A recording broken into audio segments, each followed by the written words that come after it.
지난번 우리가 같이 나누려고 했다가 다 나누지 못하고 또 남겨두고 시간을 마무리했던 것 같습니다.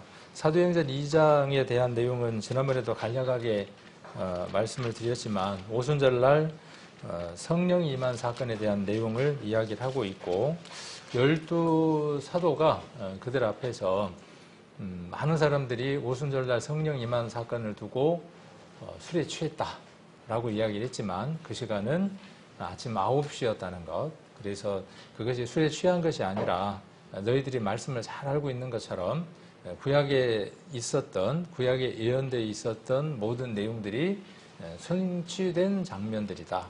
그리고 그리스도께서 그 모든 성취를 이루었고 그렇게 성취를 이룬 것은 예수님 자신을 위한 것도 아니고 말씀을 성취하는 데 목적이 있는 것이 아니라 그 모든 것들은 너희들을 향한 것이다. 그렇게 말하고 있는 것을 우리가 이제 한번 살펴보려고 그 사도행전 2장을 찾았습니다. 그래서 처음에 이 요엘 선지자를 두고 이야기를 하고 있고 또 뒤에는 이 다윗이라고 하는 사람을 우리는 그 왕이라고 알고 있음에도 불구하고 초대교회 성도들은 구약을 이해할 때에 왕으로도 이해를 했었고 또 어떻게 이해를 했었냐 하면 선지자로 이해를 했었다는 것이죠. 그래서 그 선지자라고 하는 단어 또 예언자라고 하는 그 단어는 우리가 아는 것처럼 어떤 구약에 있었던 특별한 몇몇 사람들을 한정하고 있는 것이 아니라 하나님의 말씀을 미리 받아서 어떤 일들이 있을 것인가 하는 것들을 다 알았던 사람들을 포함하는 아주 넓은 의미의 단어가 이 선지자와 또 예언자다라고 하는 것들을 우리가 이제 알 수 있게 됐죠. 그래서 이런 내용들이 지금 지난주부터 이번 주까지 제가 우리 성도님들하고 같이 나누려고 하는 내용들입니다. 그래서 이렇게 풀어서 또 이런 내용들을 이야기하는 것은 우리 성도님들이 이런 내용들이 여러분 안에 간직되어야 하고 이것들이 삶 가운데에서 기억이 나서 우리를 지배하지 않으면 우리를 통제하지 않으면 우리를 이끌어가지 않으면 우리는 구원받은 사람일지라고 할지라도 또 하나님의 자녀이라고 할지라도 그 순간만큼은 하나님의 자녀다운 삶이 아닌 구원받은 사람다운 삶이 아닌 삶을 살아가게 됩니다. 그래서 교회의 사명은 구원받지 못한 사람들을 구원받게 하는 것이고 또 우리가 설교를 통해서 이 시간을 갖는 것은 우리로 하여금 구원받은 사람다운 삶, 그 다음 또 그리스도인의 자녀다운 삶을 어떻게 살아갈 것인가. 그래서 살아가지 못한 부분들이 있으면 말씀을 통해서 우리가 한번 거울로 점검해보고 또 주어지는 시간들이 우리에게 얼마가 있을는지는 모릅니다. 그 시간들 속에서 우리가 어떤 삶이 가치 있는지 이제 가치라는 말 이야기하시면 이해가 되시죠? 까치 말고요. 가치입니다. 까치가 온다고 반가운 손님이 오는 게 아니고 우리에게 가치, 온전한 이 가치, 가치관은 무엇과 연관이 있다고 말씀을 드렸냐 하면 여러분들의 삶의 우선순위, 무엇을 먼저 할 것인가에 대한 순서를 정하는 것이 가치관입니다. 그래서 바울과 우리는 가치관이 바뀐 사람들이죠. 그래서 오늘 이곳에 이렇게 오실 수 있는 것은요, 또 오신 것은 하나님이 다 허락하셔서 이곳에 오셨지만 무엇보다도 우리 성도님들에게 정말 감사를 드리고 또 칭찬, 제가 칭찬한다고 큰 게 있겠습니까마는 그리스도를 통해서 대신 우리 성도님들에게 칭찬과 감사를 드리는 것은 우리 성도님들이 이 시간 이것을 우선으로 하지 않았다면 이곳에 여러분들이 계시지 않겠죠. 그래서 혹 말씀들 가운데에 이건 나를 두고 하는 얘기인가 라는 생각들이 들 때 전혀 그렇지 않다는 것. 혹 설교자가 여러분들의 삶을 다 들여다보고 그런 얘기를 하는 것이 아니라 또 들은 얘기가 있어서 어떤 얘기를 하는 것이 아니라 주어진 대로 어떤 말씀들을 합니다. 혹은 누가 이런 얘기를 하더라고요. 목적 설교는 나쁜 겁니까? 목적 설교. 우리 목적 설교라고 이야기를 하는 얘기를 혹 들어보셨죠? 목적 설교 나쁜 건가요? 좋은 걸까요? 참 대답하기 애매하죠. 바울은 목적 설교를 주로 했을까요? 하지 않았을까요? 바울의 설교는 대부분 목적을 둔 설교입니다. 대부분의 설교가 그렇습니다. 어느 교회에 어떠한 일들이 있을 때 그 일들을 해결하기 위해서 목적을 두고 한 설교들입니다. 그러나 그 설교가 개인의 인격이라든지 그렇죠? 개인의 인격을 모독한다든지 자존심을 상하게 한다든지 그런 것으로 목표로 하지 않았다는 것이죠. 그럼에도 불구하고 그 설교를 들으면서 양분되죠. 이 사도행전도 마찬가지입니다. 이렇게 설교를 던지면 양분됩니다. 저거 죽여버리자. 예수님 때도 그랬던 것처럼. 그래서 죽이자 하는 패와 아니다.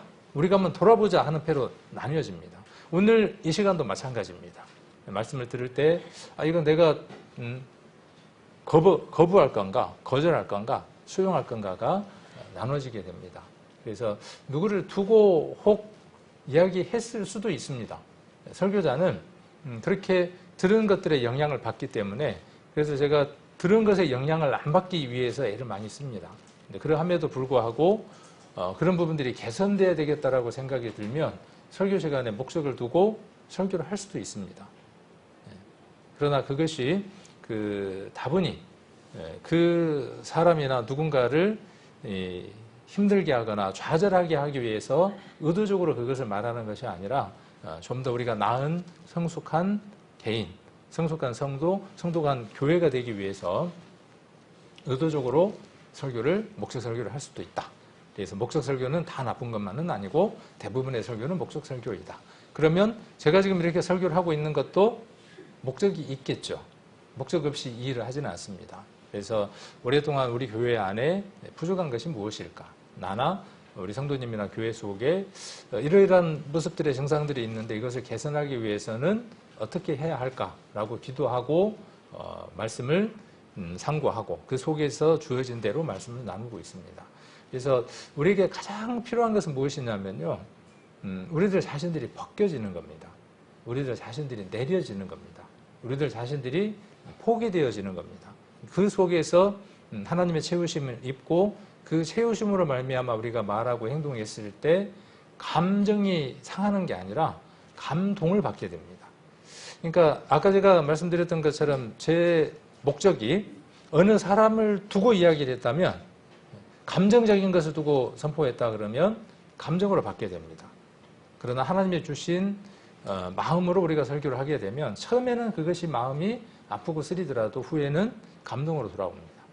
이제 우리 예전에 계셨던 김신일 집사님 얘기를 잠깐 하게 되는데 앞쪽에 우리 양효순 자매님 자리나 이쪽에 이제 앉으셔갖고 어떤 때는 이렇게 턱을 괴고 흐뭇해가지고 듣고 계실 때가 많거든요. 힘이 많이 됐어요.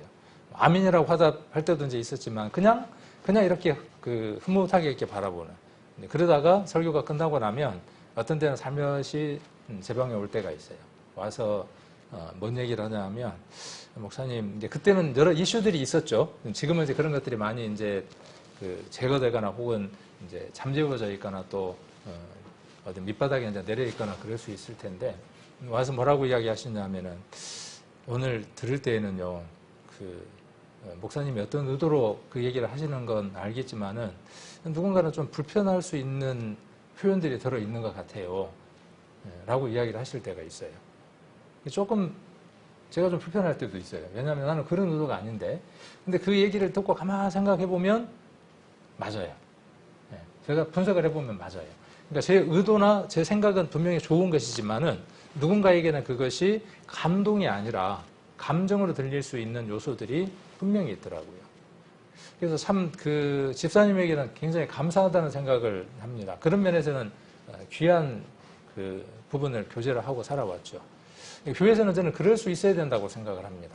그렇게 받을 수 있어야 되고 또 할 수 있어야 되고 그 영역이 어떤 신적인 영역이어서 설교자에게 어떤 내용을 이야기할 수 없는 것이 아니라 마주 앉아서 뒤에가 아니라 뒤에서 많은 분들이 이야기를 합니다. 설교 이후에 오늘도 조금 다른 내용들로 또 이야기가 되는데 그 이후에 많은 얘기들을 합니다. 그런데 당사자에게 그 얘기가 전달되지 않으면 그것은 그냥 허공을 메아리치는 얘기일 뿐입니다. 그냥 소리일 뿐입니다. 의미 없는 소리일 뿐입니다. 그래서 우리 교회에는 훌륭하신 설교자분들이 몇 분 계십니다. 저도 이제 훌륭한 설교를 하려고 애를 쓰고 또 우리 나머지 설교자들도 훌륭하게 그 일들을 소화를 하고 계십니다. 혹은 어느 부분들이 조금 마음에 이렇게 좀 다 채워지지 않더라도 그런 부분들을 그분이 없는 곳에서 이야기를 한다면 이제 감정이 되겠죠. 설교자는 감정을 얘기할 수도 있습니다. 그렇죠? 분명히 이야기할 수도 있어요. 그리고 그런 부분에 대한 후회도 하게 됩니다. 제가 그랬던 것처럼. 그러면서 설교자도 점점 그 모양으로 하나님 원하시는 부분들로 이렇게 성장해 갑니다.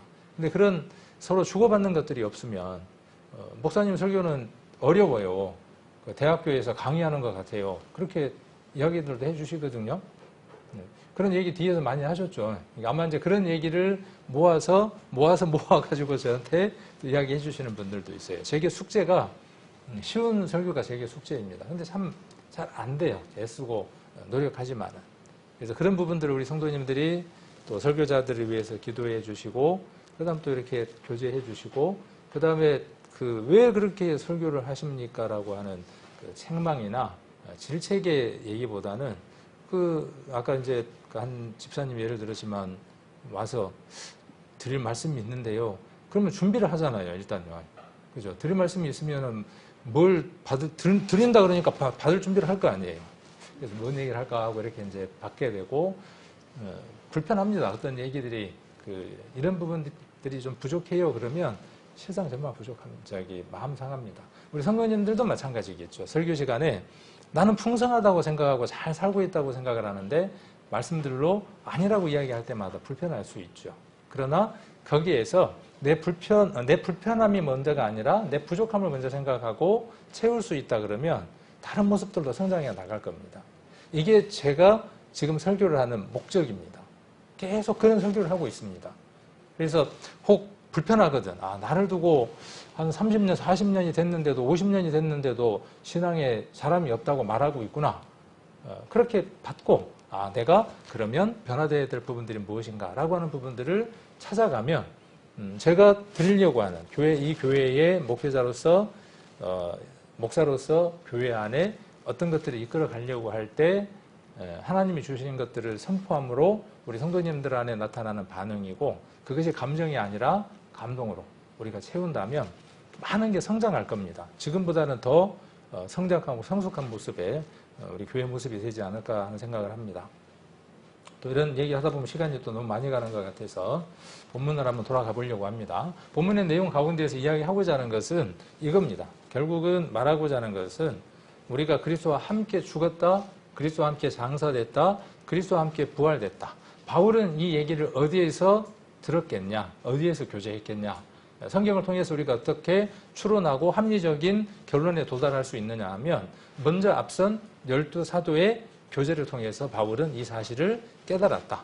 그리고 이 내용들의 주된 교제가 이루어진 장소는 예루살렘 교회라기보다는 오히려 안디옥 교회에서 이러한 일들이 풍성하게 있었을 것이다. 그리고 이것은 안디옥을 중심으로 해서 많은 교회들로 전파됐고, 그 교회들 속에서 교제되었던 내용들이 바로 이 내용이다. 그래서 바울이 내가 전한 복음, 이 복음 외에 다른 복음을 전하면 저주를 받을 것이라고 그렇게 강하게 이야기했던 주된 내용은 무엇이냐 하면 바로 이 내용이다라는 거죠. 그러니까 바울이 교제했던, 바울이 누군가가 교제했을 거 아닙니까? 예수님을 만나고 난 이후에 교제했던 내용, 주된 내용이 바로 이 죽으셨다, 장사됐다, 부활했다.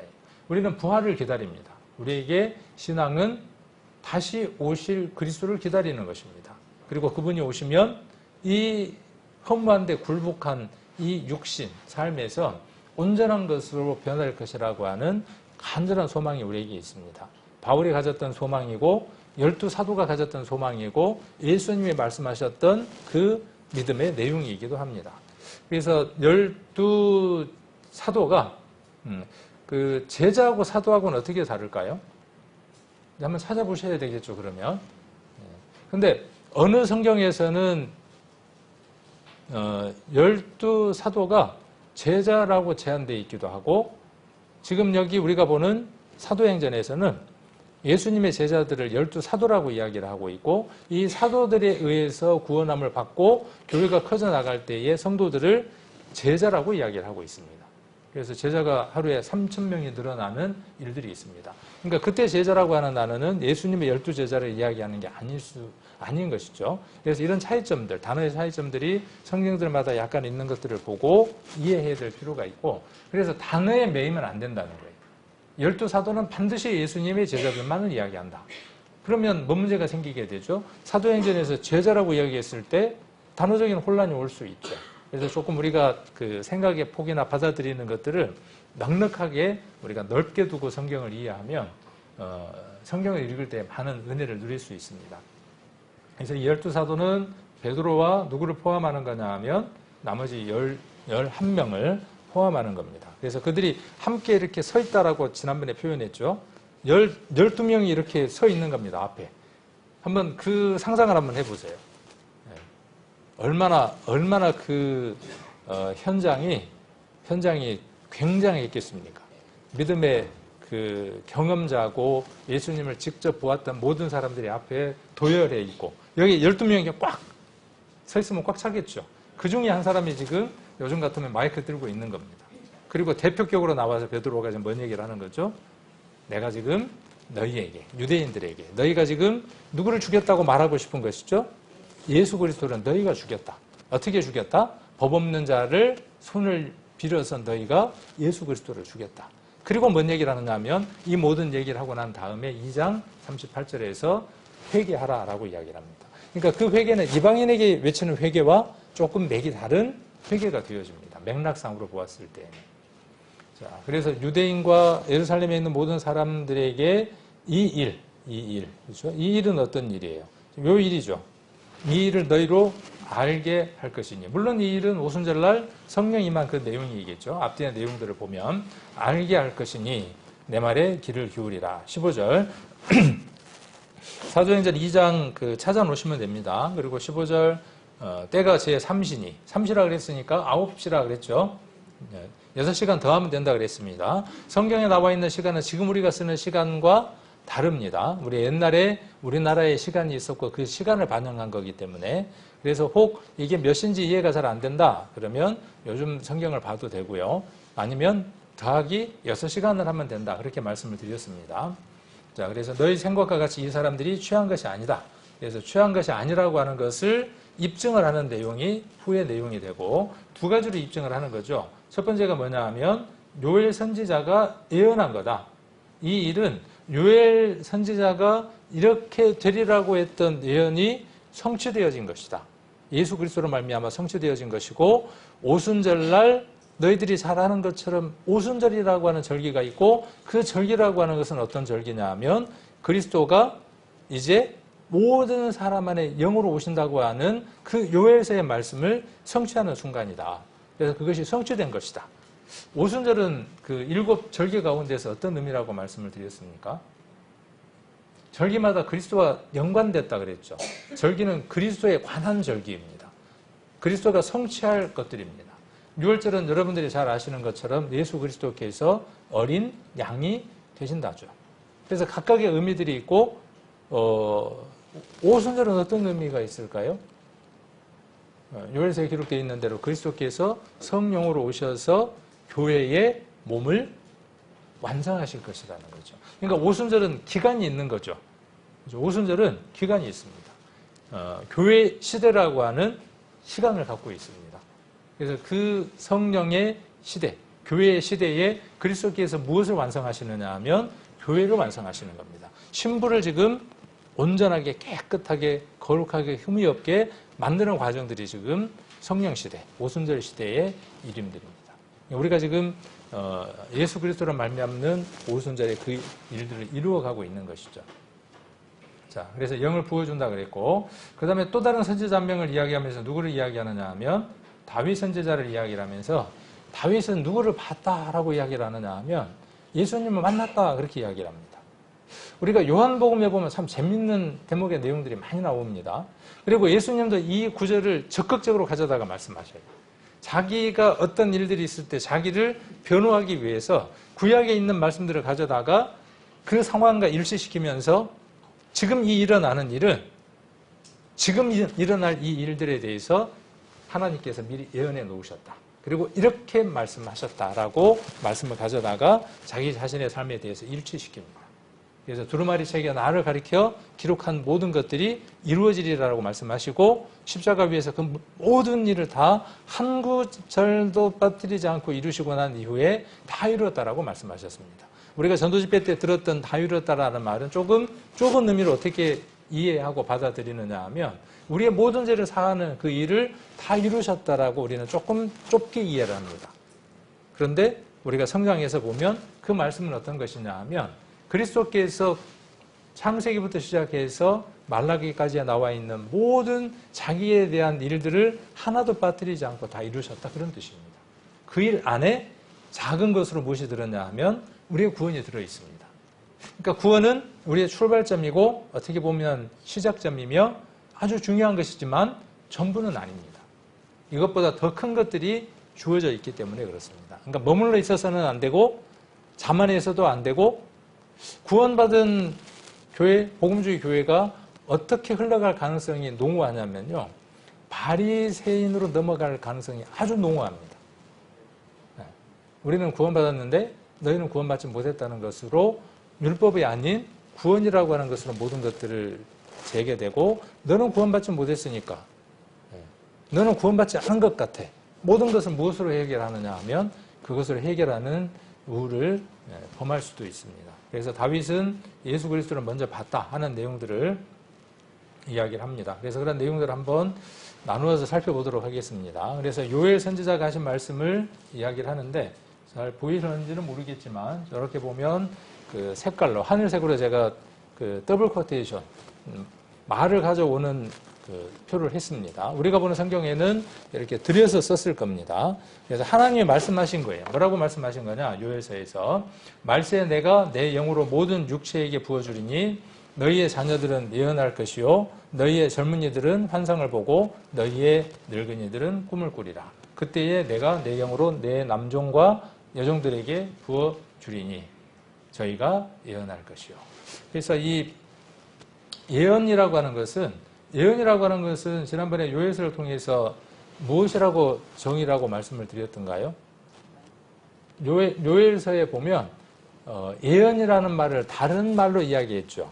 근데 여기 지금 사도행전에서 베드로는 요엘서에 기록된 내용을 한자로 바꿔서 지금 이야기를 한 거예요. 네, 요엘서에는 풀어서 이야기를 하고 있죠. 요엘서에는 예언을 무엇으로 이야기를 했습니까? 장래일, 장차 당할 일이라고 이야기를 하고 있죠. 성령이 우리에게 기름 부음바 되면, 성령이 우리에게 오게 되면, 성령을 우리가 부어서 받게 되면 어떤 형상들이 일어난다라고 예언했냐? 요엘이 예언도 하게 되고, 그 다음 뭣도 보게 되고, 환상도 보게 되고, 또 뭣도 하게 되고, 꿈도 보게 된다. 그런데 거기에는 자녀들도 있고, 젊은이도 있고, 늙은이도 있다. 근데 이 일이 언제 이루어지느냐 하면 사도행전 속에서 실제로 성취되어집니다. 그리고 복음이 전해지는 곳마다 이 일들이 이루어지게 됩니다. 지금 우리 안에도 이 일들은 이루어지게 됩니다. 왜? 그의 영이 우리와 함께하기 때문에 그렇습니다. 그래서 그의 영이 우리와 함께하면 어떠한 일들이 있게 되냐 하면 장차 당할 일을 이야기합니다. 장래 일을 이야기합니다. 자, 앞으로 적그리스도가 와서 세상을 지배하는 시대가 올 거야. 그죠? 뭡니까? 뭡니까 이게? 예언이죠, 예언. 우리가 보지 못한 일인데 우리가 본 게 아닙니다. 많은 점쟁이들은 자기 이름으로 말합니다. 그렇죠? 그런데 성경은 무엇이냐 하면 하나님이 보여주신 것을, 하나님이 들려주신 것을 대언하는 겁니다. 우리도 마찬가지죠. 내가 본 걸 말하는 게 아니죠. 그러나 성경은 뭐라고 이야기하느냐 하면 그런 사람들을 예언자라 선지자라고 이야기를 하고 있죠. 저와 여러분이 구약에서 그런 많은 능력을 행했던 그들은 특징이 뭐냐 하면 예언했고 환상을 보았고 꿈을 꾸었죠. 요셉이 그랬고 에스겔도 어떻습니까? 에스겔 1장에 보면 뭘 보게 됩니까? 야, 막 희한한 걸 보죠. 뭐 아픈 얼굴이 사람의 얼굴이고 뭐 뒤는 뭐 어떤 얼굴이었습니까? 한 동물이 나오는데 한 그 물체가 나오는데 사람, 소, 사자, 그 다음 또 뭐죠? 하도 오래된 일이라 기억이 잘 안 나시겠죠. 에스겔서니까 몇 년 전의 일이겠습니까? 사람, 소, 그 다음에 독수리, 사자 그렇네요. 네. 근데 오래되면 이렇게 기억이 잘 안 나요. 근데 그 네 개의 동물의 모습은 신약 성경의 예수 그리스도의 모습을 말하고 계시는 거죠. 환상, 본 거예요. 그것들을 꿈으로 보기도 하고 환상으로 보기도 하고 그러면 그들이 그것을 어떻게 입 닫고 있었겠습니까? 말했죠. 그 말한 것들이 기록된 게 우리가 보는 성경들입니다. 그래서 사람은 우리가 잘 아시는 것처럼 인자 대신 예수 그리스도, 누가복음을 이야기를 하고 소는 종으로 오신, 대소물로 오신 예수 그리스도인 마가복음을 이야기를 하고 또 독수리는 예수 그리스도는 신성을 가진 분이다 하는 요한복음으로서 이야기를 하고 있고 마태복음은 사자, 유대인들, 유다지파, 사자로 표현되고 있죠. 그래서 유다 지파를 통해서 오신 예수 그리스도 그런 부분들을 말씀들을 통해서 그들이 보고 기록해 놓은 것들이죠. 참 신비롭습니다. 성경을 이렇게 보다 보면요. 보면 볼수록 신비롭고 또 봐도 신비롭고 어제 봐도 신비롭고 오늘 봐도 신비롭고 그렇습니다. 자, 그래서 우리도 지금 어떤 사람들이냐 하면 지나간 것들을 이미 성경을 통해서 확인한 사람들이죠. 지금 어떤 일이 있을지를 우리가 말씀을 통해서 본 사람들이죠. 계시록처럼요. 그리고 앞으로 어떤 일이 있을 건가 하는 것들을 보고 있는 사람들이죠. 그러니까 우리는 증인이고 증인으로서 어떠한 삶을 살아야 하느냐 하면 지나간 일에 대해서 말할 수 있어야 되고 지금 일에 대해서 말할 수 있어야 되고 앞으로 있을 일에 대해서 말할 수 있어야 하죠. 무엇이 부음받았기 때문에. 자, 이게 부음받았기 때문에. 그래서 여러분들이 무엇을 할 수 있어야 되느냐 하면 예언을 할 수 있어야 되겠죠. 야, 이제 저기 지리산으로 올라가서 나무 뿌리를 흔들고 지금 기도해야 되겠네. 예언의 영을 주시옵소서 하고 막 흔들어야 되겠네요. 이게 맹신이 되면 그렇게 되는 거예요. 근거가 없는 믿음을 갖게 되면 그 믿음은 사람을 죽입니다. 그런데 우리는 예언이 무엇인지를 알죠. 뿌리 안 흔들어도 되죠. 지리산 안 가도 되죠. 우리는 말씀을 통해서 모든 것들을 보는 사람들이 됩니다. 보고 있는 사람들이 되고요. 그래서 여기에서 제가 에스겔서를 한번 이야기를 했었는데 에스겔서를 한번 다시 한번 더 보겠습니다. 요엘서에 나와 있는 2장에 나와 있는 말씀과 에스겔서에 나와 있는 말씀은 괴가 같다. 맥이 같다. 그렇게 말씀을 드렸습니다. 36장을 한번 보겠습니다. 36장 26절에 보시면 자, 또 새 영을 너희 속에 두고 새 마음을 너희에게 주되 자, 여기 두고라고 이야기를 했는데 새 영을 너희 속에 두고 동그라미 한번 쳐보시고 새 마음을 너희에게 주되라고 하는 것에다가도 한번 동그라미를 쳐보시고 너희 육신에서 굳은 마음을 제하고도 한번 동그라미 쳐보시고 부드러운 마음을 줄 것이라는 데 한번 동그라미를 쳐보시고 또 내 신을 너희 속에 두어 동그라미 한번 쳐봐야 되겠죠. 너희로 내 윤리를 행하게 하리니 너희가 내 규례를 지켜 행할지니라. 제가 왜 동그라미 치라고 말씀을 드렸냐 하면 그 단어들이 가진 의미들이 있습니다. 자, 에스겔서 36장 26절이었습니다. 자, 이걸 왜 제가 말씀을 드리느냐 하면 말씀을 주시는 자가 있고 말씀을 받는 자가 있습니다. 그러면 말씀을 주는 자 입장에서 우리가 성경을 이해하면 성경이 조금 어려워져요. 그러니까 이런 단어들을 통해서 무엇을 이해할 필요가 있느냐 하면 받는 입장에서 이것을 어떻게 받는가를 생각해 볼 필요가 있습니다. 하나님은 새 영을 주신다 그랬어요. 영어 성경이 조금 더 그 원문의 내용, 히브리의 내용을 더 많이 담고 있어서 저는 지금 영어 성경을 보고 있고 여기에 좀 띄우지는 못했는데 영어 성경에 보면 뭐라고 되어 있냐 하면 기부예요. 기부. 주는 거예요. 주는 겁니다. 그러니까 이렇게 손을 내면서 주니까 이거는 누구 편이냐 하면 상대편에서 우리 인간 편에서의 이해가 아니고 주는 입장인 거죠. 주시니까 우리는 어떻게 해야죠? 그러니까 우리는 이것을 읽으면서 어떻게 해야 되느냐 하면 받는 자세가 돼야 된다는 거예요. 고개만 끄덕끄덕 하는 게 아니고 주시니까 우리가 현실적으로 어떻게 해야죠? 손을 벌려서 받아야죠. 그래요. 새 영을 받은 적이 있을 거 아니에요. 새 영을 받은 삶을 살 거 아니에요. 그 다음에 어떻게 되어져 있냐 하면 새 마음도 준다 그랬어요. 새 마음. 새 마음도 주시는 거예요. 새 영도 주시고 새 마음도 주시는 거예요. 근데 여기 영은 어떻게 되어 있냐 하면 새 영을 너희 속에 부어준다라고 되어 있어요. put. 자, 주시니까 우리는 어떻게 해야죠? 받아들여야 되고. 자, 붓는다는 말은 어떤 뜻일까요? 컵에다가 물을 어떻게 하는 거죠? 컵에다가 물을 붓죠. 자, 여기 뚜껑을 이렇게 닫아 놓으면 어떻게 돼요? 뚜껑이 닫히면 부을 수가 없어요. 자, 이 단어 속에서, 이 성경 속에서 이것을 읽어내지 못하면 이 말씀은 그냥 컷으로 도는 말씀이 되는 거죠. 하나님이 어떻게 하신다고요? 영을. 아까 요엘서에서 뭐라고 이야기했습니까? 요엘서에서 영을 부어주신다 그랬죠. 육신에게 부어준다 그랬어요. 그러면 육신이 어떻게 된 상태가 돼야 되겠습니까? 뚜껑을 딱 닫아놔야죠. 네. 제가 뚜껑이 자주 열리거든요. 뚜껑이 열리면 볼만하잖아요. 이 뚜껑 말고요. 뚜껑이 열리면 볼만하잖아요. 그럴 때 뚜껑이 열리는 게 아니고 언제 뚜껑이 열려야죠? 그때는 뚜껑이 열리면 안 돼. 어느 때 뚜껑이 열려야 되느냐 하면 그리스도의 영, 하나님의 영이 우리에게 부음받았다라고 하는 말씀들을 읽을 때 우리는 어떤 상태가 되어야 되느냐 하면 과감하게 뚜껑을 열어야 해요. 열어야 어떻게 될 수 있냐 하면 들어올 수 있어요. 근데 이 말씀들이 그냥 의미 없는 말씀들로 넘어가는 거예요. 자, 이런 말씀들이 내게 실질적인 것이 돼서 말씀을 읽을 때 열린 상태가 돼서 부음받고 떡을 주니까 받죠. 상금을 주니까 받죠. 상품권을 주니까 받죠. 손이 부족해서 못 받죠. 뭐. 누가 주기만 줘봐요. 뭐. 근데 이거는 안 받아. 이거는 주고 계시는데도 불구하고 못 보는 거죠. 근데 뭐는요? 떡이라든가 음료수라든가 뭐 눈에 보이는 것들은 주면 바로 보이니까 얼른 받는단 말이에요. 멀려 그러면서 뭐 이런 것까지 주시려고. 안 주셔도 되는데요 그러면서 손은 받고 있죠. 다음에 또 주면요. 또 받아. 안 주면요. 우리 전사님 그 예화처럼 내 건데 왜 안 주냐고 막 따지고. 네. 그렇죠.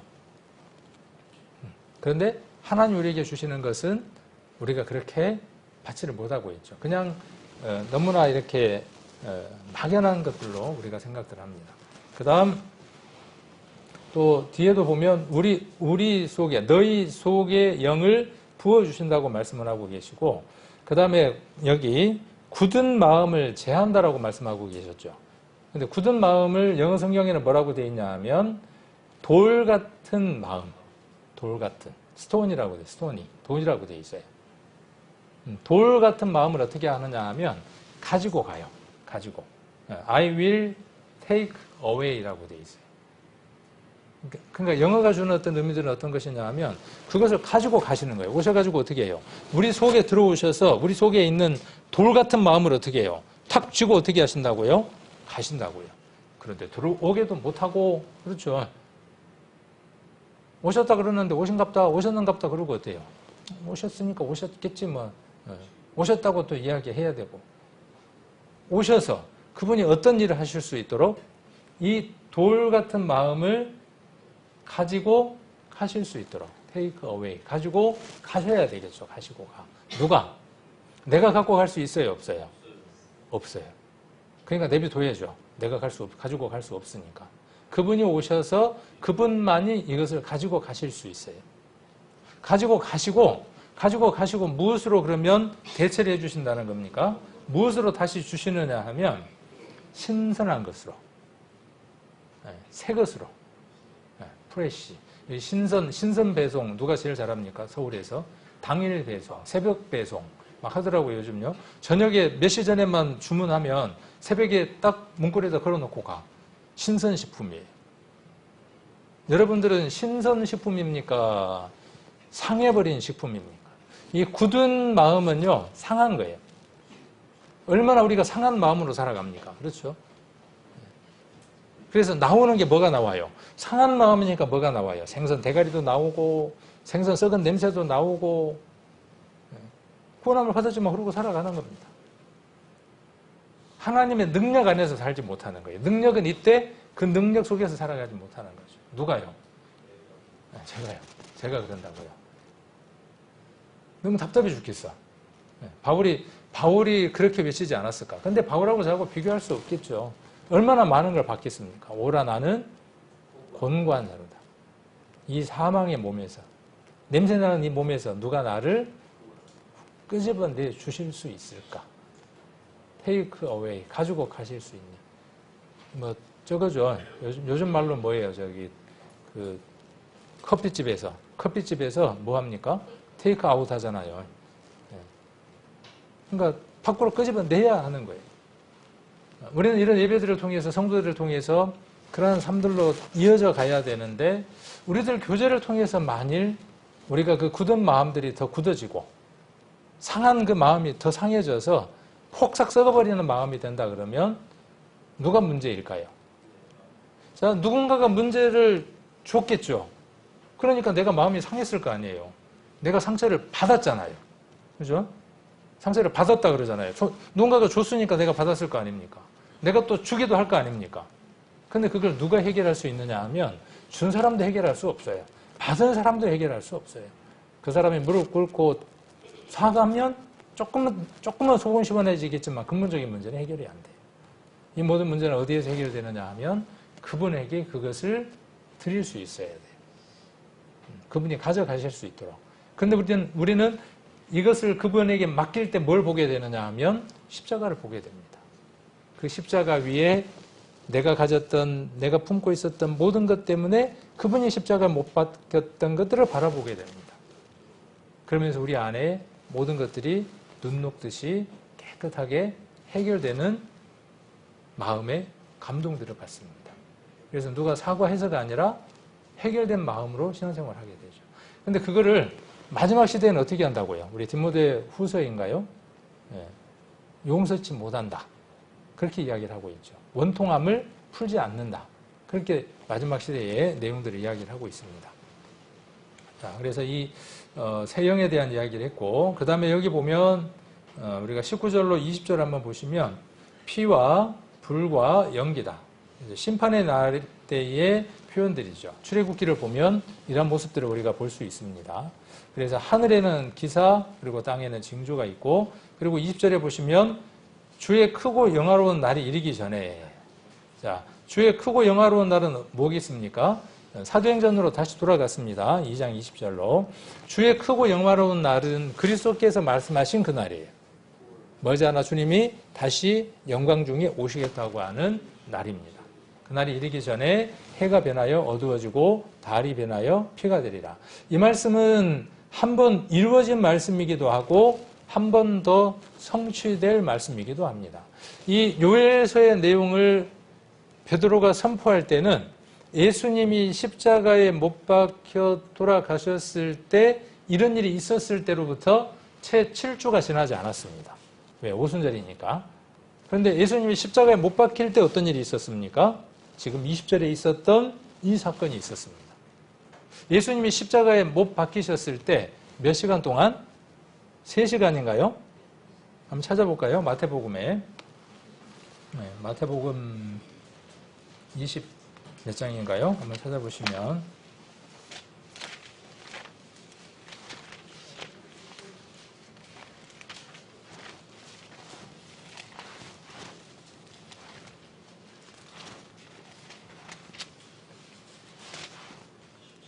자, 해가 어두워지는 내용이 어디에 나오죠? 27장 몇 절요? 45절. 제가 모르고 있을 것 같죠? 그렇게 확신하시죠? 45절에 보시면 제6시로부터 제6시니까 더하기 6시간 하면 되겠죠? 그 다음에 제9시 더하기 6시간 하면 되겠죠? 정오부터 오후 3시까지죠. 온 땅의 어두움이 계속됐어요. 뭐 일부에서는 이것은 뭐 계기, 일식, 월식 막 이렇게 이야기하고 하거든요. 그런 사건이 아니에요. 이건 하나님으로부터 일어난 아주 특별한 사건입니다. 그래서 달은 어두워지고 달은 핏빛이 되고 해는 어두워지는 이 사건에 대해서 요엘서가 말한 이 일이 그들이 본 날로부터 채 50일이 경과되지 않은 날, 지금 베드로는 뭔 사건을 이야기하고 있는 거죠? 너희가 골고다 언덕에서 있었던 이 사건을 기억하지? 요엘서에서 기록된 내용이 그날 이루어진 사건이야. 라고 그들의 기억을 다시 한 번 더 상기시키고 있는 거죠. 굉장히 재밌어요. 성경 그 사도행전 읽어보면 굉장히 재밌고 확실한 근거의 내용들을 우리가 많이 볼 수 있습니다. 자, 그리고 이렇게 됐겠죠. 아까 그 핏빛 이야기하면서 한번 보여드렸어야 되는데 달이 핏빛이 됩니다. 이러한 사건이 언제 또 있을 것이라고 성경은 말씀하고 계시죠. 마지막 때 예수 그리스도가 오실 때 이러한 일들이 있을 것이라는 거예요. 그러니까 하늘 위에 그러한 징조가 있고 땅에도 징조가 있을 것이라는 거죠. 자, 그리고 이제 21절에 보시면 주의 이름을 부르는 자는 무엇을 얻습니까? 구원을 얻습니다. 자, 믿으니까 주의 이름을 부를까요? 개인이 그냥 심심하니까 부를까요? 믿으니까 부르는 것이죠. 자, 이 말씀은 어디에 기록되어 있는 말씀이기도 합니까? 지금 여기 누구든지 주의 이름을 믿는 자는 구원을 얻으리라. 이 말씀 어디에 기록되어 있는 거예요? 성경에. 성경 어디에? 구약에. 구약 어디에? 요엘서에. 이렇게 기록된 성경을 바울은 로마의 편지를 쓸 때에 이 성경을 로마서 10장에서 인용을 했습니다. 그러니까 동일한 사건을 지금 바울은 로마서에서 이야기를 하고 있는 겁니다. 그래서 누구든지 뭘 부르는 자, 주의 이름을, 그리스도의 이름을 주인으로 모신 자예요. 그냥 부르는 게 아니고 주인으로 모신 자의 이름을 부르는 자예요. 그 자는 무엇을 얻습니까? 구원을 얻습니다. 그러니까 이 표현을 이렇게 이야기할 수도 있어요. 예수 그리스도를 주로 시인하고 믿었기 때문에 구원을 얻은 자이고 그래서 예수 그리스도를 주님이라고 부를 수 있는 것이죠. 이 둘은 불가분의 관계에 있는 것이죠. 자, 이스라엘 사람들아 22절에 이 말을 들으라. 너희도 아는 바에 하나님께서 나사렛 예수로 큰 권능과 기사와 표적을 너희 가운데 베푸사 너희 앞에서 그를 증거하셨느니라.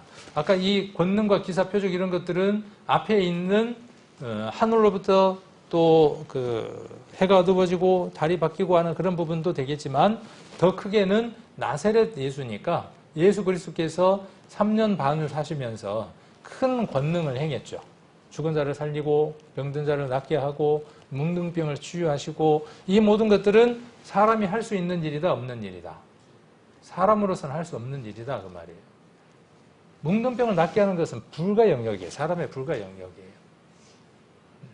그리고 죽은 자를 살리는 것도 사람에게는 불가 능력이에요. 그러니까 나사렛 예수는 저기 시골에 있는 한 선지자, 큰 능력을 행한 자가 아니라 그는 누구라고 하는 것이냐 하면 하나님 자신이라는 것이죠. 그것을 증거했다는 거예요. 그리고 더 큰 증거는 무엇이냐 하면 더 큰 증거는 무엇이냐? 예수님이 그리스도다. 예수님이 메시아다. 예수님이 구원자다 하는 최고의 증거는 무엇일까요? 무덤을 열고 부활하신 것입니다. 많은 증거가 성경에 쓰여졌다고 할지라도 그 마침표가 무엇이냐 하면 그리스도께서 십자가에 못 박히시고 장사되고 부활하셨다예요. 그게 증거입니다. 우리 믿는 자에게 증거는 그것이 증거입니다. 자, 그리고 그가 하나님의 정하신 뜻과 미리 아신 대로 내어주신 바 되었거늘 너희가 범없는 자의 손을 빌어 못 박아 죽였으나 하나님께서 사망의 고통을 풀어 살리셨으니 자, 사망의 고통을 풀어 그랬어요. 이는 그가 사망에 매여 있을 수 없습니다. 예수님이 왜 사망에 계시면 안 될까요? 예수님이 왜 부활하셨을까요? 그러니까 답은 예수님이 잘났다는 걸 보여주시려고 하는 것도 아니고 예수님이 능력이 많다는 것을 보여주시려고 하는 것도 아니고 그렇다면 하늘에서 그냥 하시면 되죠. 너 말 맞다나 모든 능력이 있다, 만능하다 그 모든 것들을 보여주시려면 그냥 그렇게 하시면 되죠. 그런데 왜 우리가 사는 이 세상에 오셔서 그 증거를 행하셨느냐 하면 그 일은 누구를 향한 것이냐 하면 나를 향한 것입니다. 그 안에 누가 있느냐 하면 저와 여러분이 함께 있는 겁니다. 그때 그곳에 누가 있었냐 하면 내가 있었습니다. 채찍을 치는 빌라도 법정에도 여러분이 계셨고 골고다 언덕 올라가실 때에도 여러분이 그곳에 함께 했고 아리마대 요셉 구레네 사람 시몬만 그곳에 있었던 것이 아니라 여러분들도 그곳에 함께 있었습니다. 십자가에 못 박힐 때도 여러분이 그곳에 있었고 십자가에 못 박힐 때 여러분도 함께 그리스도와 함께입니다.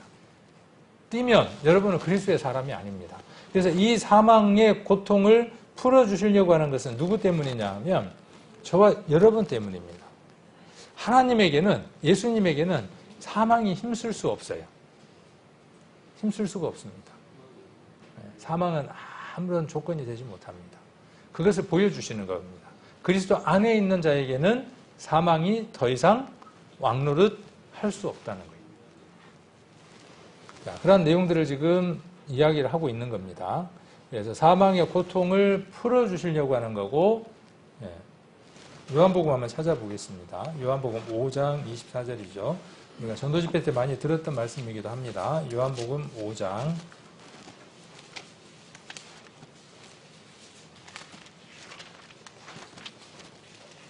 요한복음 5장 24절입니다.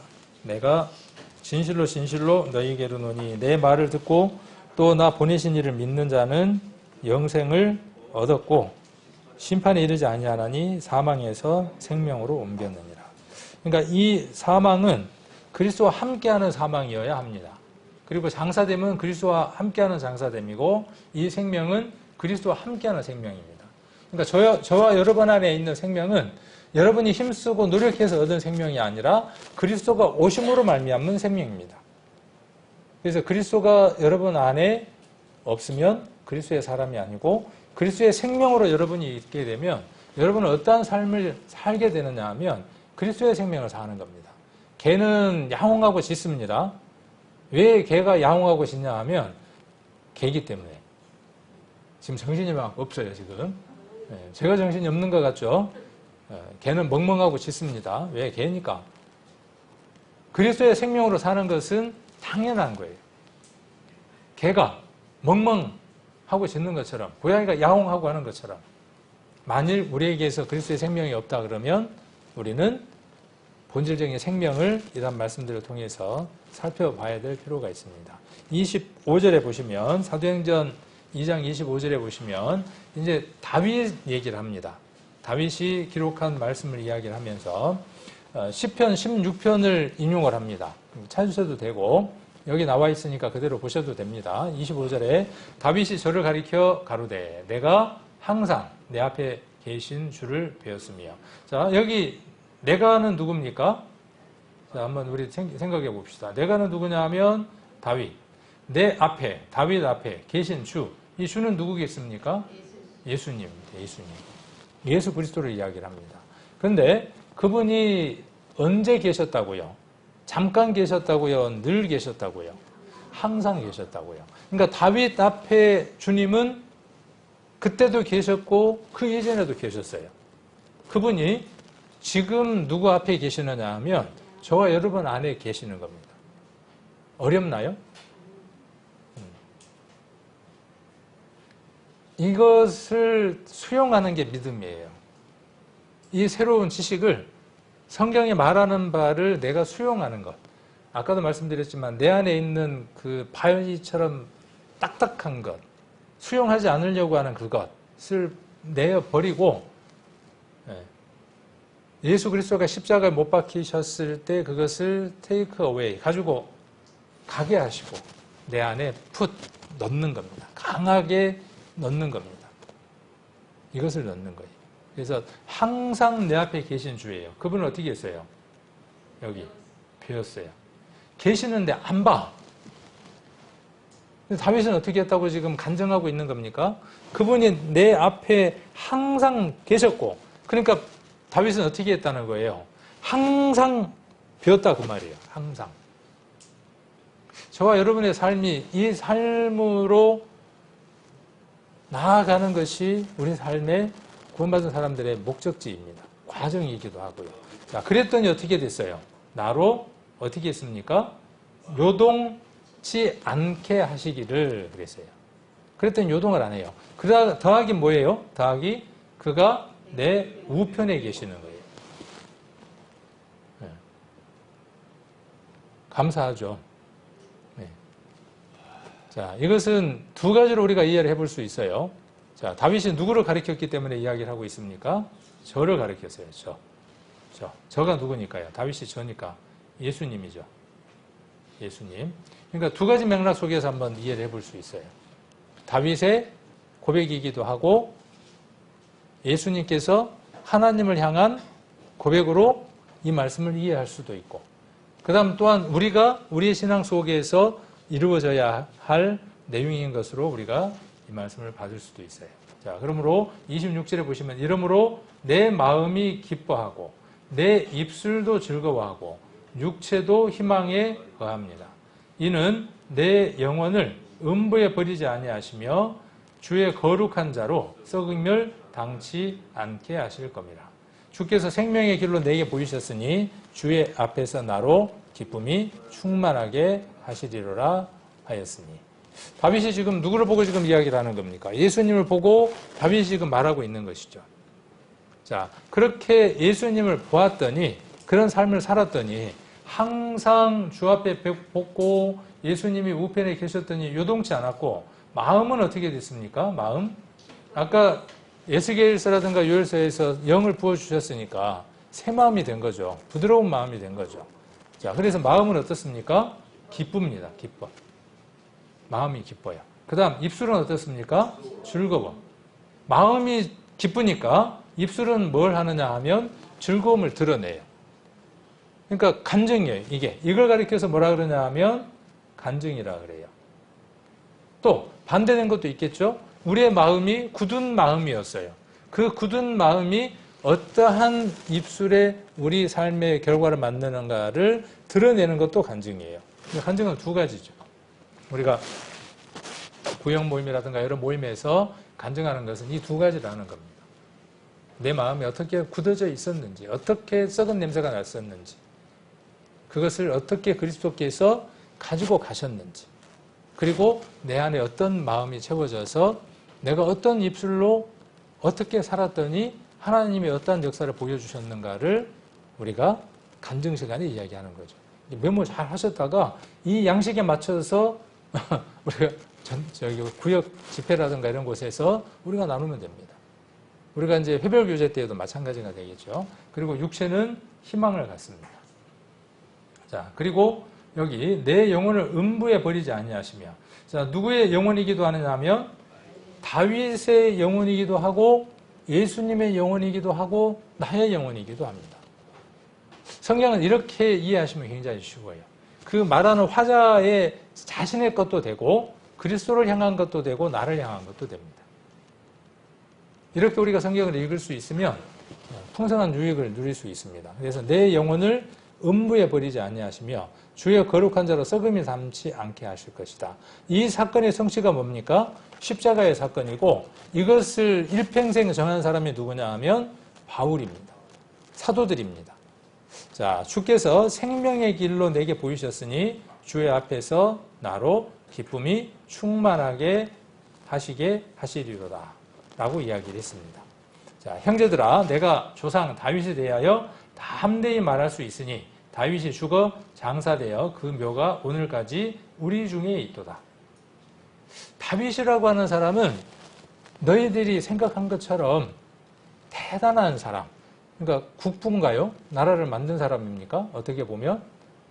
그렇죠. 나라가 왕성할 수 있도록 사울로부터 시작해서 다윗 때, 솔로몬 때, 그러니까 그 나라가 강하게 할 수 있도록 한 사람, 그들에게 있어서 다윗이라고 하는 사람은 잊혀질 수 없는 이름이죠.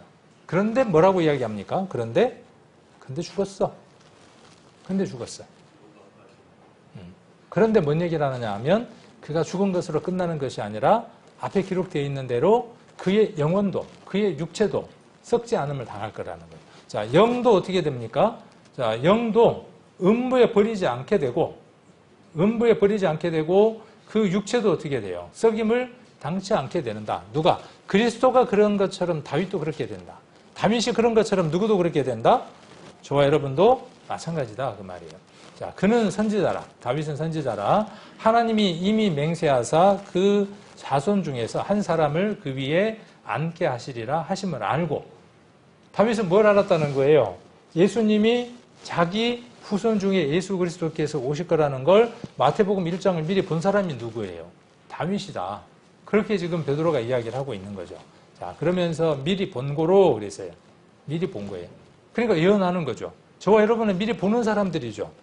이전 것, 지금 것, 앞으로 있을 것들을 보는 사람입니다. 보는 거로 그리스도의 부활하심을 말하되, 그러니까 말했으니까 지금 가져온 거죠. 다른 말을 가져왔습니다. 제가 음부에 버림이 되지 않고 육신이 썩음을 당하지 아니하리라 하더니, 아까 시편 16편에 기록된 말씀을 지금 인용하고 있는 거죠. 다윗이 한 말을 지금 인용하고 있는 겁니다. 자, 이 예수를 누가 살리셨습니까? 하나님이 살리신지라. 우리가 이 일의 증인입니다. 증인이니까 입을 다물고 있을 수 없어서 말할 수밖에 없다는 거죠. 자, 그리스도의 부활하심을 말하고 있고 그리스도의 영혼이, 그리스도의 영이 음부의 버림을 당하지 않는다. 육신도 어떻게 된다? 썩임을 당치 않는다. 근데 그렇게 이루어졌다, 안 이루어졌다? 요엘이 말한 것처럼 지금 일어난 현상이 예언되어져 있고 성취됐고, 다윗이 너희가 잘 아는 믿음의 조상보다 훨씬 더 의미를 가지고 있는 너희의 선조 다윗도 뭘 얘기했다는 거죠? 그리스도를 미리 보고 말했는데 무엇을 말했느냐 하면 그리스도가 십자가에 못 박힌 사건을 이야기하면서 그의 영이 음부의 버림을 당하지 않는다. 그리고 그의 육신도 어떻게 된다? 썩음을 당치 않는다. 라고 누가 말했다고요? 누가 말했다고? 다윗이 말했고, 그리고 다윗은 어떻게 했다고? 그걸 미리 봤다고. 그리고 자기도 그렇게 될 것이라고 다윗은 시를 지어서 하나님 앞에 드렸다고. 우리의 믿음과 동일하죠. 다윗의 믿음, 베드로의 믿음, 앞서간 믿음의 선진들 다 우리와 같은 믿음을 가지고 있는 것을 볼 수 있습니다. 사도행전 2장 33절입니다. 하나님이 오른손으로 예수를 높이심에 그가 약속하신 성령을 아버지께 받아서 너희 보고 듣는 이것을 부어주셨느니라. 이게 이제 말하고자 하는 것이죠. 지금 술 취한 게 아니고, 술 취한 게 아니라 이러한 일들로 말미암는 현상이 지금 너희들 눈앞에 펼쳐지고 있다. 근데 왜 너희들은 이 사실을 모르느냐라고 말하고 있는 것입니다. 자, 34절에 보시면 다윗은 하늘에 올라가지 못하였으나 친히 말하여 가로되. 자, 이 말은 다윗이 천국 못 갔다 그 말일까요? 근데 이 말을 어떻게 이해하냐 하면 다윗은 천국 못 갔대 라고 말하는 교파들이 있습니다. 묵지도 않은 사람들, 문맥의 내용을 이해를 못하는 사람들. 우리가 하늘에 올라가 본 자들입니까? 지금 우리가 하늘로 올라간 자들입니까? 올라가 보지 못한 자들입니까? 물리적인 것으로는 우리가 하늘에 올라가 볼 수 없는 자들이에요. 올라갈 수도 없는 자들이에요. 그러나 믿음으로서는 우리가 어떠한 자들이죠? 이미 우리는 믿음의 눈으로 하나님 보좌 우편에 있는 것을 우리가 보는 거죠. 그러니까 다윗은 하나님 우편에 있었던 자예요. 자기 우편에 예수 그리스도가 계셨던 것을 본 자예요. 항상 그분의 얼굴을 배웠어요. 예수 그리스도가 그러셨던 것처럼. 그런데 여기 뭐라고 지금 이야기하고 있죠? 그 육신은 썩어서 지금 어디 있다는 거예요? 너희들 보는 대로 묘가 있다 그 말이에요 지금. 그러나 그 모든 것들 속에 어떠한 소망이 있다고 이야기하는 것이죠? 그리스도의 영혼이, 우리의 영혼이, 자기의 영혼이 음부의 버림을 당하지 않을 것이라는 것, 그리고 예수 그리스도의 육신이 썩어지지 않는다는 것, 우리의 육신이 썩어지지 않는다는 것. 누굴 보고 지금 기억하라는 거예요? 바울이 지금 썩어서 묘가 있지만 그 묘를 볼 때 뭘 기억하라는 거예요? 다윗은 하나님 나라에 가보지 못했지만, 올라가지 못하였지만 다윗은 어떤 믿음을 가졌다는 거예요? 저렇게 무덤 안에 있었지만 어떤 믿음을 갖고 있었다고? 하나님 나라에 함께하는 그 믿음을 갖고 있었다고. 우리 모습이 그렇죠. 저와 여러분이 먼저 세상을 떠난다면 어느 사람은 납골당으로 가는 분도 계실 거고, 가족묘로 가시는 분도 계실 거고, 여러 형태의 마지막 모습들이 있을 것이죠. 그러나 그곳에 무엇이 있음을 압니까? 간혹 우리 성도님들의 그 묘를 보면서 어떤 생각들을 하느냐 하면, 거기 가서 우리가 기도하거나 하죠. 어떤 사람들은 뭐라 그러냐면 죽은 자 앞에 왜 기도하냐 그렇게 이야기를 하거든요.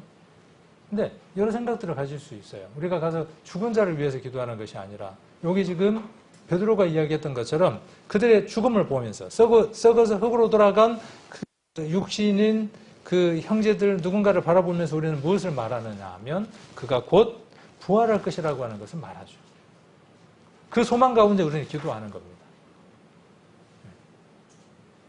그래서 이 메모리얼, 기억하는 것은요 아주 중요합니다. 그리고 그 기억을 어떻게 예전에 맞게 기억하느냐는 것은요 기독교 역사 안에 예배와 아주 밀접한 관계를 갖고 있습니다.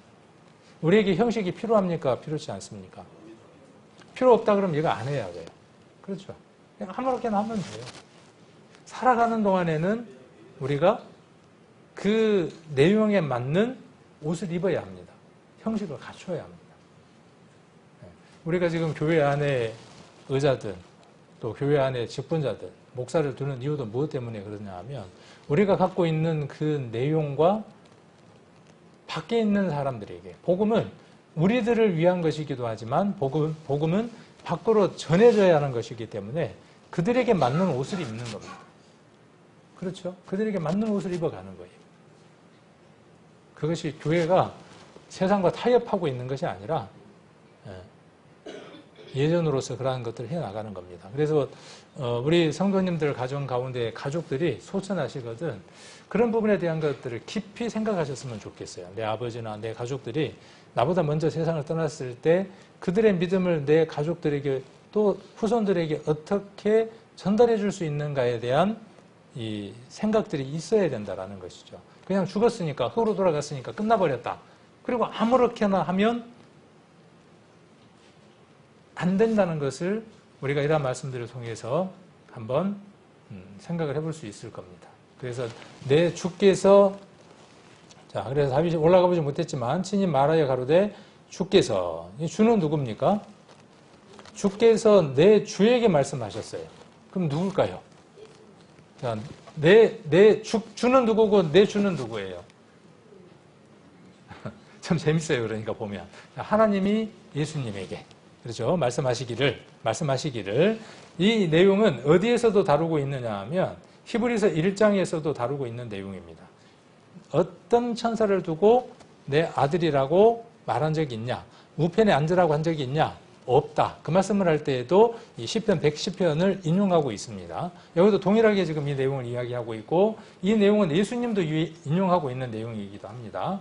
자, 그래서 주께서 내 주에게 말씀하시기를 내가 내 원수로 내 발등상 되게 하기까지 너는 내 우편에 앉았으라 하셨도다 하였으니 그런즉 이스라엘 온 집이 정령할지니 너희가 십자가에 못 박은 이 예수를 하나님이 주와 그리스도가 되게 하셨느니라 이렇게 말씀하고 계시죠. 그래서 예수님은 우리에게 주입니다. 주. 다른 말로 주인입니다. 그러니까 예수님이 주인이니까 여러분은 뭐라는 얘기예요? 종이라는 얘기예요. 종. 이 종님이라고 또 누가 붙이더라고요. 종은 종이지 무슨 종님입니까 거기다가. 교회 목사님을 두고 뭐라 그러냐면 주에 거룩하신 종님께서 오셨다고. 말도 참 웃기도 않는 말을 하고 있어요. 종은 종이지 무슨 종님이냐고. 종은 그냥 종이에요. 거기다 왜 님을 붙여요? 그렇죠? 말이 안 되는 얘기를 하면서도 어때요?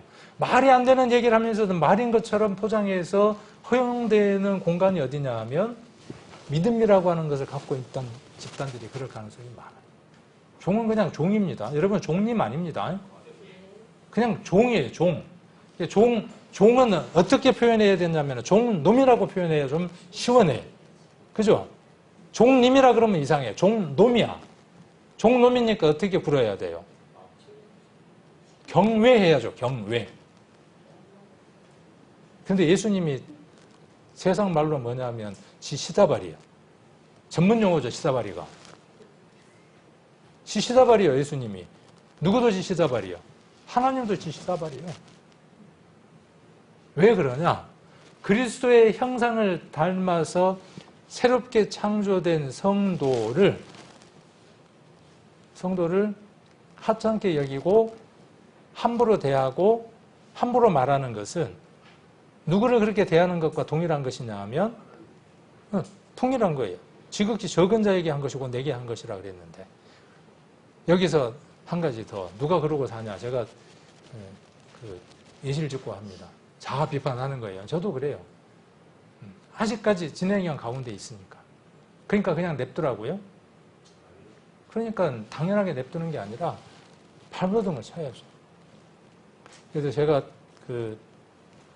제가 잘 보이는 데다가 혹은 볼 수 있는 곳에다가 제가 에스겔서 36장 26절을 이제 제 모토처럼 보려고 더 새겨 두었어요. 그러니까 새 영, 새 마음, 부드러운 마음이 없으면 신앙생활의 결과가 아닌 거예요. 그러려면 내가 받아야 하고 아까 에스겔서에서 이야기했던 것처럼 내가 받아야 하고 부음받아야 되고 그러니까 뚜껑이 열려 있어야 되고 그죠? 다른 쪽에 뚜껑이 열리면 안 되고 하나님 쪽으로는 뚜껑이 열려서 부음받아야 되고 세상을 향해서는 뚜껑이 닫혀 있어야 돼. 그죠? 뚜껑이 닫혀 있어서 더 이상 들어오면 안 되고 하나님을 향해서는 받는 손이 돼야 되고 그죠? 받는 손이 돼야 되고 세상을 향해서는 어떤 손이 돼야 되고 주는 손이 돼야 되고 그래야 맞겠죠. 자, 이걸 누가 원하시느냐 하면 하나님께서 원하시는 일이다. 누구를 통해서? 예수 그리스도를 통해서 이루시기를 원하는 일이다. 그리고 그분이 항상 우편에 계신다. 하나님 우편에 계시고 여러 표현들로 지금 표현할 수 있는 겁니다. 그리스도는 죄를 정결케 하시는 일을 하시고 하나님 우편에 앉아 계시고 누구도 앉아 있고요. 우리도 거기 앉아 있고 성경을 보면 그리스도가 앉아 계시고 우리도 앉아 있고 다윗 곁에 누가 있냐 하면 그리스도가 항상 계시고 그리스도를 항상 보았고 우리도 마찬가지죠. 우리도 이러한 믿음 안에서 살아가는 겁니다. 이게 이론이 아니라 우리 삶 안에서 이루어질 수 있도록 우리가 해 나가야 하겠죠. 자, 오늘은 만찬이 있는 날이죠. 만찬은 이것을 말하고자 하는 겁니다. 고린도전서 10장에 바울은 이렇게 말합니다. 바울이 받고 전한 것 두 가지 한번 이야기해 봅시다. 바울이 받고 전한 것 두 가지. 이제 그동안에 지난번에 바울이 받고 전한 것 한 번, 두 번 했고 오늘 12사도가 받고 전한 것 두 번 해서 네 번에 걸쳐서 이야기를 했습니다. 정리해보자면 길게 얘기했지만 정리해보자면 딱 두 가지를 말하고자 하는 겁니다. 첫 번째는 뭐냐 하면 침례입니다. 바울이 받은 것은 침례입니다. 바울이 받은 것 두 번째는 무엇이냐 하면 만찬입니다. 그래서 초대교회 안에 성도로서 마땅히 참여해야 하는 두 가지 예식이 있었는데 침례와 만찬입니다. 자, 침례는 로마서 6장에 기록하고 있는 것처럼 그리스도와 함께 죽고 함께 장사되고 함께 부활하는 것이 침례입니다. 침례는 이미 이루어진 것이며 침례라고 하는 그 과정 속에 우리가 진행형으로 살아가는 자들입니다. 아멘 하시죠? 침례는 한번 이루어진 거예요, 이미. 그리고 우리는 어떤 삶을 살아가느냐 하면 죽음과 장사됨과 부활함에 지속되는 삶 속에서 살아가는 겁니다. 주님 오실 때까지. 이것이 바울이 전한 복음서의 주된 내용들입니다. 자, 그리고 이제 만찬에 대해서 이야기를 합니다. 고린도 교회 안에는 10장에 보시면 우상을 숭배하는 일이 잦았습니다. 그리스 신화라든지 신전들이 그곳에 많았기 때문에 신전들이 어마어마하게 큰 신전들이 있습니다. 그래서 성지순례를 가서 보면 이렇게 쳐다봐도 끝이 보이지 않을 정도로 신전의 기둥들이 있습니다.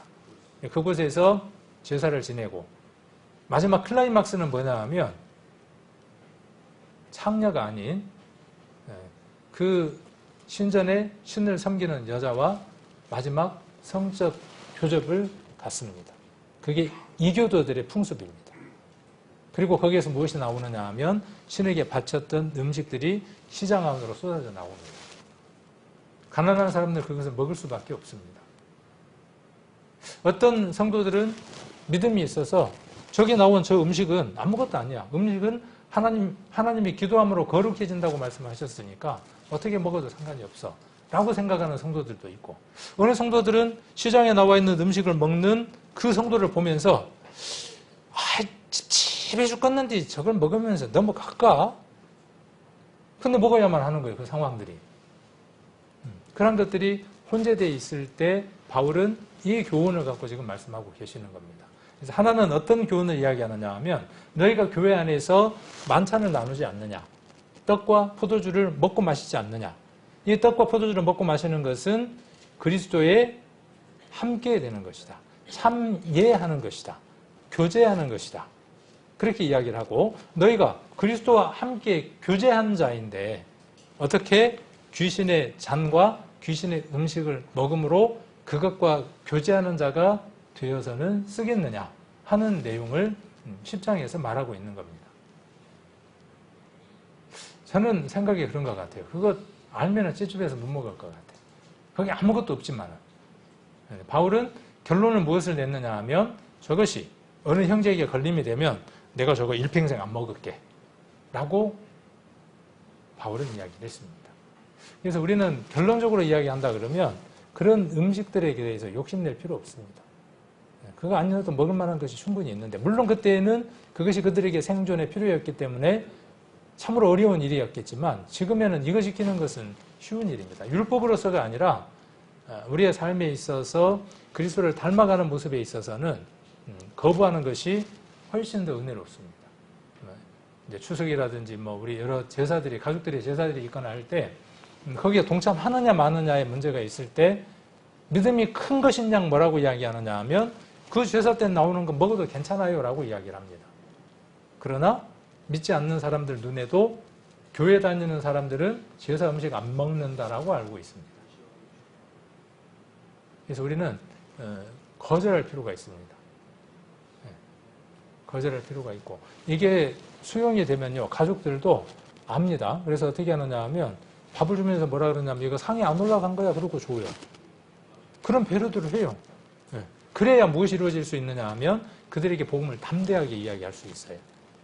배고프다고 무조건 먹고 보는 게 아니고 구별된 것들을 우리가 보여줘야 할 필요성들이 있습니다. 그래서 오늘 여러분들이 떡과 포도주를 먹고 마실 것이죠. 어떠한 의미가 있는가에 대해서 지금 고린도전서 10장 16절 17절에서 말하고 있는 겁니다. 자, 여기 잔은 축복의 잔이에요. 그죠? 이 잔은 축복의 잔인 겁니다. 이 잔을 여러분들이 마실 때 무엇을 발견할 수 있어야 되느냐 하면 축복. 하나님이 인간의 모습으로 오셔서 자기 자신에게 하나님에게 무엇을 비는 순간이냐 하면 세상 모든 사람들에게 복을 주시옵소서라고 비는 순간이 어떤 순간이냐 하면 제자들과 함께 최후의 만찬을 할 때입니다. 하나님 자신은 예수 그리스도가 모든 복을 주실 수 있음에도 불구하고 그 잔을 들고 나로 말미암아 나의 이 희생으로 말미암아 나의 피로 말미암아 나의 찢겨짐으로 말미암아 여기에 있는 모든 제자들에게 예수 그리스도께서는 제자들의 죽음을 미리 예견하셨어요. 아셨어요. 그래서 뭐라고 말씀하시는 거냐 하면 축복하신 겁니다. 그것이 복이라고 말씀하신 겁니다. 피 흘림이 그리스도인들에게 피 흘림은 축복입니다. 하나님께서 부어주실 은혜가 우리에게 주어져 있습니다.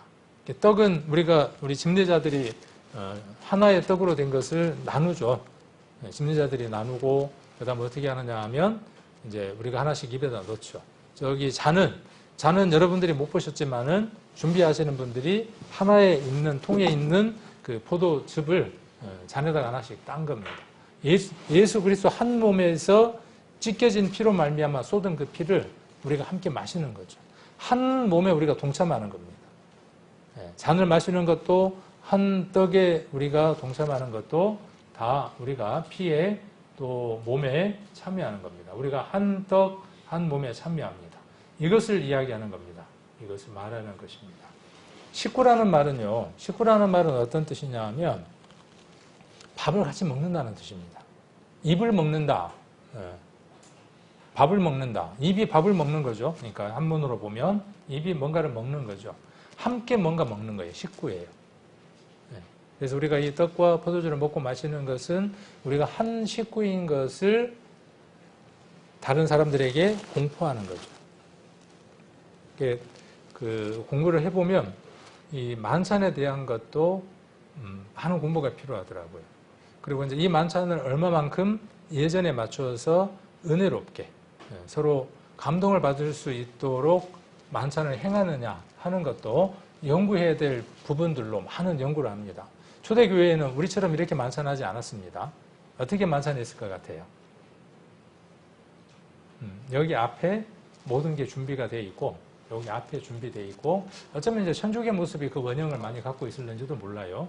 하고 그 다음 어떻게 하느냐 하면 모든 성도들이 이 앞으로 돌면서 이렇게 돌면서 여기에 있는 떡과 포도주를 잔을 마시고 떡을 먹습니다. 모든 성도들이 앉아 있으면서 그가 교회의 식구인 것을 확인합니다. 아, 저 사람 내 식구 맞구나. 조금 우리가 한번 바꿔봐도 좋을 듯 싶어요. 이런 부분들은 우리가 한번 교회에서 의논들을 하고 뜻을 모아서 조금 시간이 걸리겠죠. 그날은 많이 걸리겠죠. 그런다고 할지라도 많은 시간이 소요될 것 같지는 않아요. 그래서 우리가 그런 은혜로운 시간들, 이런 시간들을 보낼 수 있을 것 같아요. 이런 부분에 대한 것들은 제가 좀 더 자료가 정리가 되고 서로 의논들이 맞을 수 있고 그러면 조금씩 한번 방법들을 바꿔보는 것도 좋을 것 같습니다. 그래서 오늘은 이 떡과 포도주를 먹고 마실 때 편하게 여러분들이 의자에 앉아서 떡과 포도주를 먹고 마십니다. 이렇게 편하게 예수 그리스도를 받고 믿음 생활을 할 수 있도록 주님께서 이 일을 이루어 주셨음을 감사하고 또 그 이후에 우리에게 이 복음이 전해지기 위해서 이것을 받고 전한 사람들의 얼마나 많은 수고가 있었는가. 그리고 나는 이 떡과 포도주를 먹고 마시면서 그들과 한 식구인데 나는 어떤 모습으로 나머지 생애를 살아갈 것인가. 내가 희생할 것인가, 피 흘릴 것인가, 내 몸을 나눠줄 것인가, 아니면은 내가 원하는 것들을 쥐면서 그렇게 세상을 살아갈 것인가. 이런 부분들을 한번 주님 앞에 아뢰면서 떡과 포도주를 먹고 마실 수 있는 그런 귀한 시간들이 되셨으면 좋겠습니다.